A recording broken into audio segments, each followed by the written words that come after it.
Hello there, welcome back to Backyard Ballistics. Since you seem to enjoy the very simple conservation on the Sten guns I did last, I thought I'd take the chance of doing a better gun restoration while explaining, as usual, the science behind what I do. The gun I'll be processing today is another World War II relic, a 9141 Carcano rifle that was found hidden in a partition wall inside a house being renovated. These finds are quite common since people used to hide guns and ammunition after the end of the war just in case.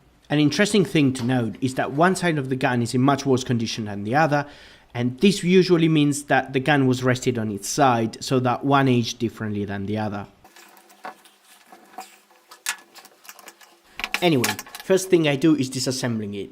Screws and moving parts tend to be locked in place by the formation of rust, which increases the size of parts and makes them stuck. Penetrating oils are formulated to enter crevices much better than regular ones, and I'm applying some to the head of the screws and the bolt. The handle was quite stiff, but I still managed to open the bolt without much trouble. What I didn't like nearly as much was the condition of the bolt itself. It presents much worse corrosion damage than the rest of the gun, but we'll get to it later. At this point I was confident the penetrating oil had done its job, so I started undoing the screws and they finally gave way.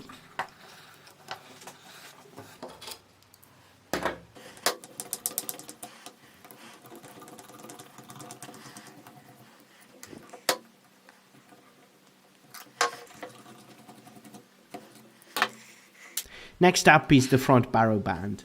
This is the bit of the gun where the bayonet is fitted.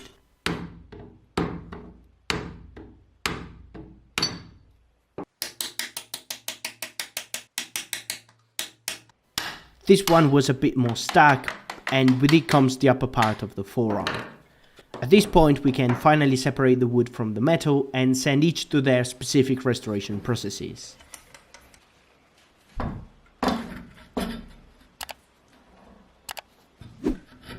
We can immediately see the stock is still in very good condition internally, and this corresponds to some very well preserved metal finish on the portions of the steel that were covered by it. For this reason, what I'm going to do is conserving and repairing the original finish instead of redoing it from scratch. This not only saves time and effort, but also leaves the original finish on the gun, which I prefer. So what we want to do is getting rid of the rust and making sure that the bluing underneath is similar enough to that on the rest of the gun. There is a neat trick that accomplishes both these requirements in one operation, at least to some extent, and that is boiling the part in water. Of course, a whole barreled action is not going to fit in a pot, so I have made this simple linear vat to accept long and thin parts. What I didn't have time to do, however, was setting up a proper burner for it, so I had instead to do it in my kitchen, which was quite low on dignity. What happens is that boiling water converts red iron oxide into the black one, which is the one we want in bluing firearms.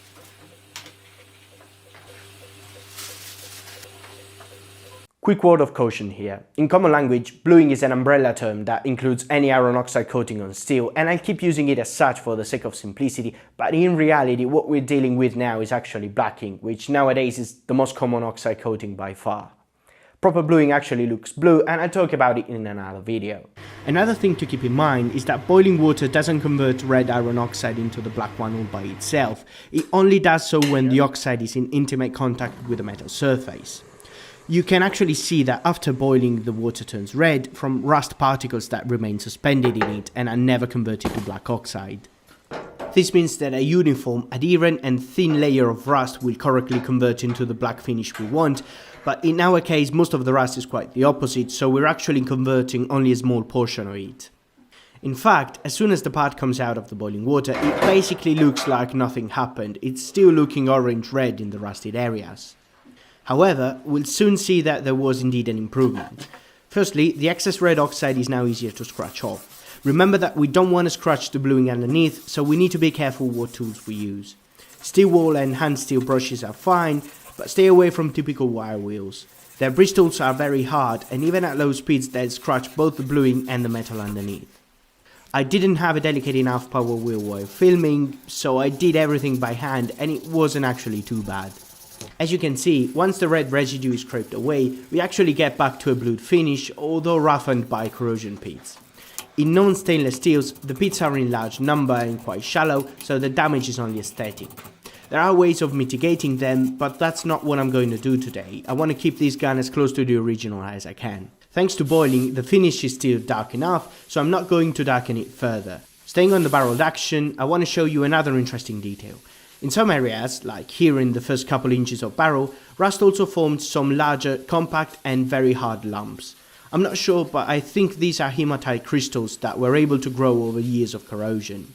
What is sure is that they're hard to scratch with soft tools, but I found that blasting the surface with a steam jet helps going a little quicker, or at least that's how I do it. Anyway, once I got rid of most of them, and considering that the result was good enough not to require more intrusive techniques, I covered everything in a thin coat of oil and went on to check the bore. It's hard to show it on camera, but it didn't look too bad, and after a bit of brushing and wiping, I got to a very well preserved bore surface. Actually, this is one of the best preserved bores I've seen in a Carcano rifle. The rule of thumb is that the elements mostly rust the outside of the barrel, while corrosive ammunition primers rapidly induce bore corrosion, so it looks like whoever used this gun back in the 40s always cleaned it after firing or hardly ever fired it. I finished the process by brushing the chamber and the barreled action is good to go. Now for the second largest part, the magazine. Firstly, I needed to take it off the stock, and some care must be taken here. Over decades of neglect, a certain degree of adhesion between the metal and wood forms, so if I simply pulled the magazine straight out of the stock, I would be applying force perpendicular to the wood grain with the risk of splintering it. So I'm instead wiggling the magazine from side to side, getting it to detach from the wood before lifting it up.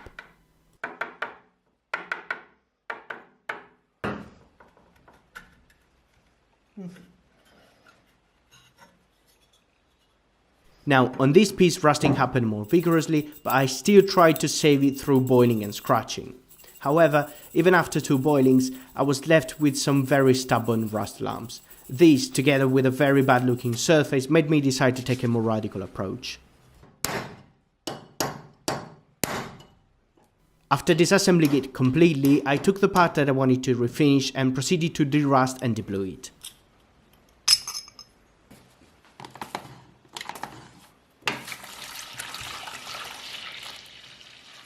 As usual, I'm using a solution of citric acid and a bit of dish soap. I'm also adding the bolt to it, and I can do it without worries since on Carcano rifles the bolts were never blued, so there is no original finish to be worried about. Citric acid is very gentle, it will take a little over an hour to dissolve all of the rust, but at the same time it's going to remove all existing finish, so I'll soon get ready for rebluing. Before that, however, I'm sanding the left surface, which is the roughest one, taking off about a 20th of a millimeter. This is not going to change the shape or functioning of the gun in any way, but it's going to make the surface look much better. I was just extra careful not to sand any markings. At the end of this process, I will have a clean naked steel surface which I'll have to re-blue. There are many different ways to do it, and the one I chose today is rust bluing. Its discovery is very old and has been widely used for firearms until the 1940s. The idea behind it is simply to boil a rusted piece of steel so that at least some of that rust would be converted to a uniform and durable coating of black oxide. Apparently, few people in the industry are willing to divulge their process. I instead believe in free information, so I'll do it now for the whole world to see. Firstly, we need to prepare a rust-promoting solution. There are many different compositions. Today I'm making just one of them, which is easy to make, non-toxic and always gave me good results. To do this, all I had to do was to pour 20 milliliters of 33% hydrochloric acid into a graduated cylinder. I then weighted out 3.6 grams of zinc metal taken out of a zinc carbon battery, cut it into smaller pieces and added them one by one to the acid. It's important to do it gradually because at first the reaction is very vigorous and you don't want the mixture to overheat. The first 2 pieces disappeared quickly, while the last one took a few hours as the reaction goes progressively slower. So I covered the cylinder with an inverted beaker to reduce evaporation and waited for all the zinc to dissolve. I then started pouring in 64 milliliters of 2.5% ammonia solution, which brought me to about 85 milliliters overall. If your ammonia is more concentrated than that, you can always adjust the amount you add, considering that you need 1.6 grams of pure ammonia, and then top off the solution to 85 milliliters with distilled water. What we have gotten here is a zinc modified sal ammoniac rusting solution, one of my favorites. At this point we have two options. If you want to go with slow rusting, the traditional approach, you want to add an extra 15 milliliters of water to the solution before bottling it. If instead, like in our case, we want to use the express method, we leave it as it is and just bottle it into an airtight container where it will store practically indefinitely. At this point we can use a cotton ball to apply the solution to the surfaces of the part we want to blacken. It's perfectly normal not to see any change. Remember that what we're applying is just a catalyst, the actual reagent is oxygen. In traditional rust bluing, that oxygen comes from the air, dissolves into the wet salt film that forms on the part, where it can react with iron. However, oxygen has a very low solubility in water, and this makes the process go very slow, at the very least 3 hours, but in drier and colder environments up to a few days. I will make a video where I do a proper slow rust soon, but for now let's do some cheating. We can provide oxygen much more quickly through the use of hydrogen peroxide. This speeds up the rusting from taking a few days to a few minutes. All I have to do is wipe another cotton ball saturated in hydrogen peroxide all over the surface to treat, and you can actually watch the part rust before your eyes.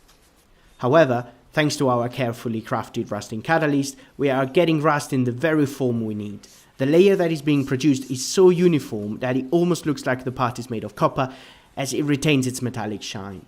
This uniform and adherent coat will easily and quickly convert into black oxide when we boil the part. Another important feat of the rusting solution is it's not causing any visible pitting on the surface so that we can get nice and shiny finishes. You want to stop once the part looks like it's made of copper. At that point you rinse it with water to get rid of any remaining solution and dunk it in briskly boiling water.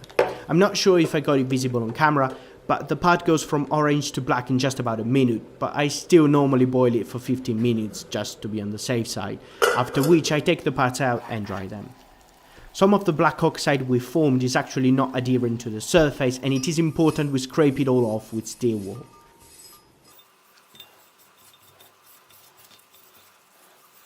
After that, we can repeat the process to reach a darker finish. This time the color will turn towards more of a bronze, since the surface is already partially darkened. The concentration of hydrogen peroxide you use influences the velocity of reaction. The common 3% concentration is fine, and is the one you see me use here.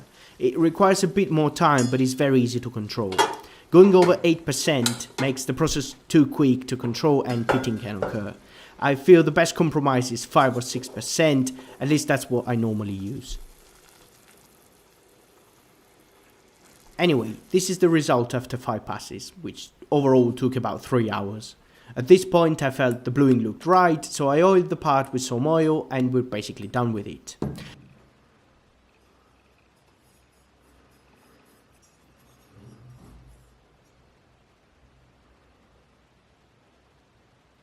Now to the stock we go. I won't go into great depth on the treatment of wood, keeping this topic for another video, but here's how I did it. Firstly, on the was preserved side of it, there is a gummy and mouldy patina, which can be easily scraped off without damaging the wood underneath. I normally use this piece of spring steel, but probably a putty knife will work just as well. Remember, you don't want something that could damage the wood underneath.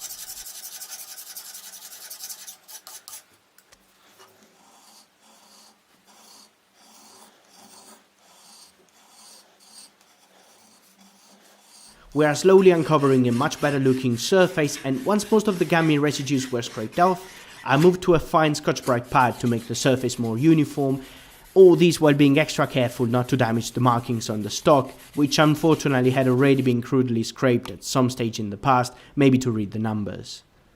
Anyway, once all the degraded layer has come off, which actually in this case didn't take that long, I went to a kitchen scoring pad, which I used to polish the surface with vigorous scrubbing. Once I was satisfied with the surface, I could move to the actual finish. However, before doing this, especially on old and washed out wood, I like to give a light stain. The one I'm using here is a simple water-based cherry stain, quite diluted. I feel it gives a bit more contrast to the grain and makes the wood look less yellowish, but that's just my preference.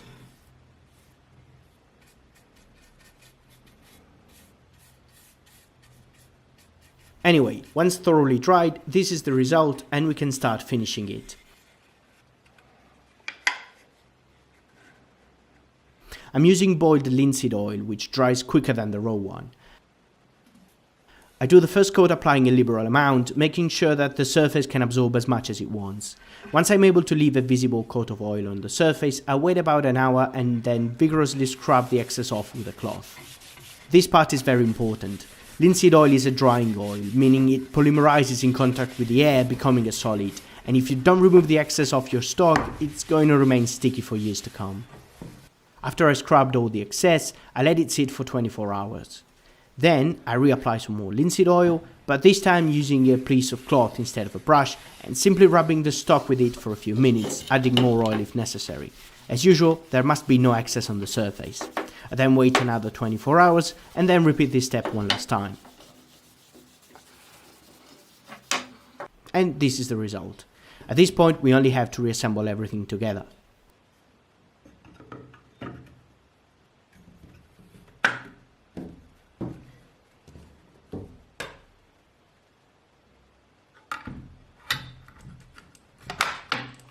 The only missing part is the bolt, which unfortunately was unrecoverable. Its body is covered in worm-like cavities, which typically form when a steel surface is covered with a thin film, but water is able to enter in the gap between the two. In this case, the bolt was found wrapped in an unsealed plastic bag, so that must have been the reason. The bolt head is the structural part of the gun that is most heavily loaded, so you really don't want to mess around with it. It is also a very abundant spare part, and Carcano bolts didn't have serial numbers on them, so I actually ended up buying a spare bolt to replace the existing one. And that's about it. Now let's look at some before and after pictures to see how it changed.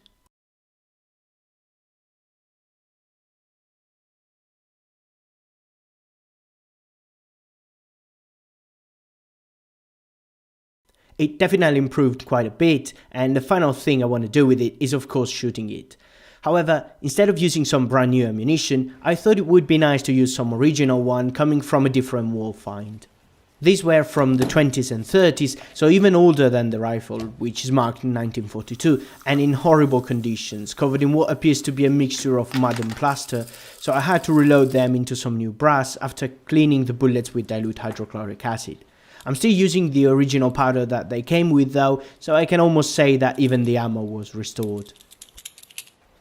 Maurice is out helping me again. He has an actual wealth of experience with the Carcano rifles. Here you can see him shooting one of his own. But anyway, let's get back to our rifle. Here you see a target placed at 50 meters of distance, and let's see what grouping we can obtain.